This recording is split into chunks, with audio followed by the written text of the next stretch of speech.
নমস্কাৰ লৈ আহিছো এই মুহূৰ্তত এটা গুৰুত্বপূৰ্ণ খবৰ অসম চুক্তিৰ 6 নং দফা ৰূপায়ণৰ দিশে ৰাজ্য চৰকাৰ পুনৰবাৰ আসুৰ হৈতে মিলিত হৈছে ৰাজ্য চৰকাৰৰ মুখ্যমন্ত্ৰী ডক্টৰ হিমন্ত বিশ্ব শৰ্মাৰ নেতৃত্বত অনুষ্ঠিত হৈছে কেবিনেট বৈঠক আৰু ইয়াৰ পিছতে অসম চুক্তিৰ সন্দৰ্ভত ইতিমধ্যে পৰামৰ্শ গ্ৰহণ কৰিছে আসুৰ পৰা ৰাজ্য চৰকাৰে ইতিমধ্যে 58টা কৈ পৰামৰ্শৰ ভিতৰত 38টা সিদ্ধান্তত উপনীত হৈছে ৰাজ্য চৰকাৰ আৰু ইয়াৰ পিছতে যেহেতু পুনৰবাৰ উচ্চ পৰ্যায়ৰ তদন্তৰ বাবে পৰামৰ্শৰ বাবে পুনৰবাৰ গঠন কৰা হ'ব বৈঠক এই কথা উল্লেখ কৰিছে মুখ্যমন্ত্ৰী গৰাকীয়ে জনাইছে এই মুহূৰ্তত সবিশেষ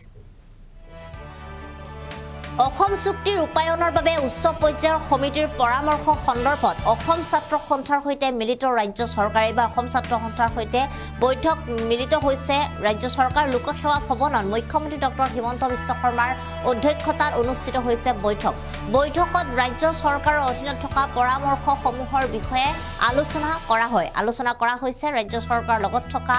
পৰামৰ্শসমূহৰ লগত ভূমিৰ অধিকাৰ সাংস্কৃতিক সংৰক্ষণ আৰু ভাষিক সুৰক্ষাৰ দিশত কৰা হৈছে গুৰুত্ব প্ৰদান 12টা পৰামৰ্শৰ সন্দৰ্ভত মাৰ্চ মাহৰ দ্বিতীয় সপ্তাহত অনুষ্ঠিত হ'ব পুনৰ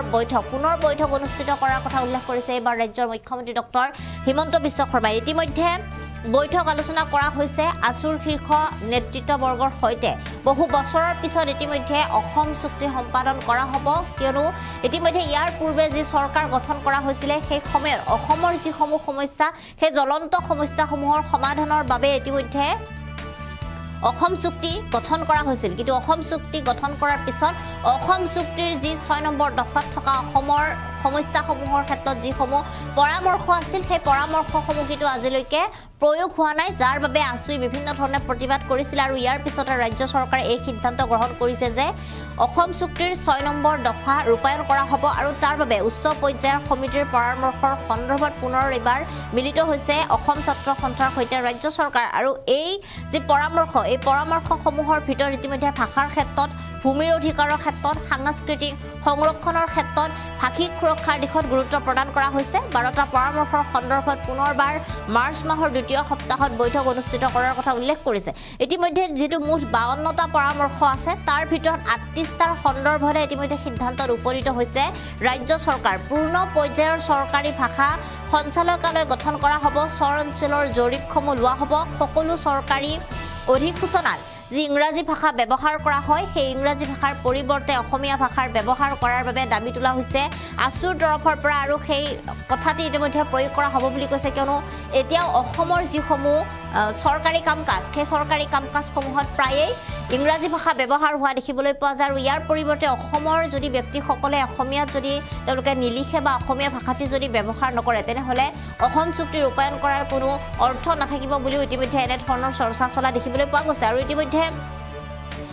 যিগৰাকী বিপ্লৱ কুমাৰ শৰ্মা অৰ্থাৎ ন্যায়াধীশ অৱসৰপ্ৰাপ্ত ন্যায়াধীশ বিপ্লৱ কুমাৰ শৰ্মা সমিতিৰ পৰামৰ্শ যেহেতু তাৰ প্ৰতিবেদন দাখিল কৰিছিলে আৰু এই প্ৰতিবেদনৰ ওপৰত পুংখানুপুংখভাৱে আলোচনা কৰা হ'ব বুলি উল্লেখ কৰিছে মুখ্যমন্ত্ৰী ডক্টৰ হিমন্ত বিশ্ব শৰ্মাই আৰু এই পৰামৰ্শসমূহত আমি জনাইছো যেহেতু ভূমিৰ অধিকাৰ সাংস্কৃতিক সংৰক্ষণ ভাষিক সুৰক্ষাৰ লগতে অসমৰ আন যিসমূহ সমস্যা আছে গুৰুতৰ সমস্যা সেই সমস্যাসমূহৰ ওপৰত ৰাজ্য আৰু কেন্দ্ৰীয় চৰকাৰ দুয়োখন চৰকাৰে যৌথভাৱে ৰূপায়ণ কৰিবলগীয়া যিসমূহ 12টা পৰামৰ্শ মুঠ 52টা পৰামৰ্শ তাৰ ভিতৰত 38টাত উপনীত হৈছে আৰু আন 12টা পৰামৰ্শৰ সিদ্ধান্তৰ বাবে পুনৰবাৰ মাৰ্চ মাহত অনুষ্ঠিত কৰা হ'ব দ্বিতীয় সপ্তাহত বৈঠক এই কথা উল্লেখ কৰিছে মুখ্যমন্ত্ৰী ডক্টৰ হিমন্ত বিশ্ব শৰ্মাই আৰু ইয়াৰ লগতে মাননীয় মুখ্যমন্ত্ৰী গৰাকীয়ে এই কথা উল্লেখ কৰিছে যে বিদ্যালয়সমূহতো এতিয়াৰ পৰা অসমীয়া ভাষা চলিব লাগিব যিসমূহ বড়ো মিডিয়ামৰ বিদ্যালয় থাকিব তাত বড়ো ভাষা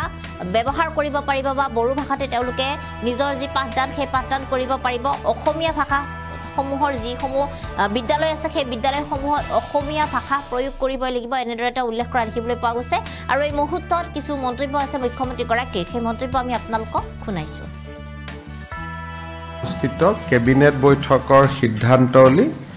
আৰু দ্বিতীয়টো হ'ল অসম চুক্তিৰ ষষ্ঠ অনুসূচী বা 6 শিডিউলৰ ওপৰত বা চেপ্টাৰ 6ৰ ওপৰত সদৌ অসম ছাত্ৰ সন্থাৰ লগত হোৱা আমাৰ আলোচনাৰ সাৰমৰ্ম আজি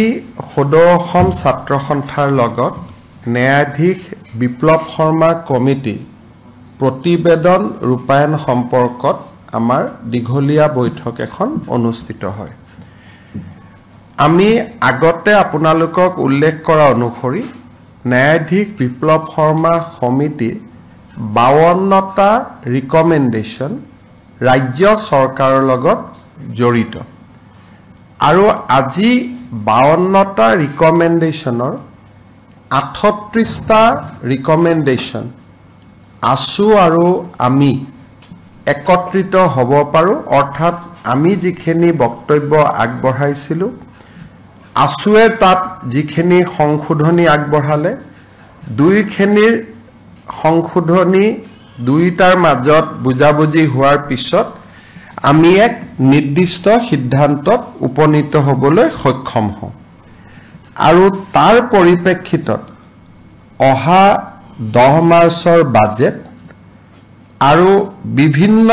চৰকাৰী অধিসূচনা আৰু আইনৰ জৰিয়তে এই 38টা প্ৰতিবেদনক কাৰ্যত পৰিণত কৰাৰ বাবে ৰাজ্য চৰকাৰে সময়বদ্ধ কৰ্মসূচীৰে আগবাঢ়িব বাকি ৰৈ যোৱা 14টা ৰিকমেণ্ডেশ্যনৰ ওপৰত 10 মাৰ্চৰ আগতে আছুৰ লগত আমাৰ আৰু এখন বৈঠক হ'ব আৰু অসম বিধানসভাৰ অধিৱেশনৰ পৰিপ্ৰেক্ষিতত আমি বিধানসভাৰ অধিৱেশন সামৰণি পৰাৰ পিছত অৰ্থাৎ এপ্ৰিল মাহৰ প্ৰথম সপ্তাহত আছুৰ লগত তৃতীয়লানি বৈঠক কৰি আমি 52টা প্ৰতিবেদনে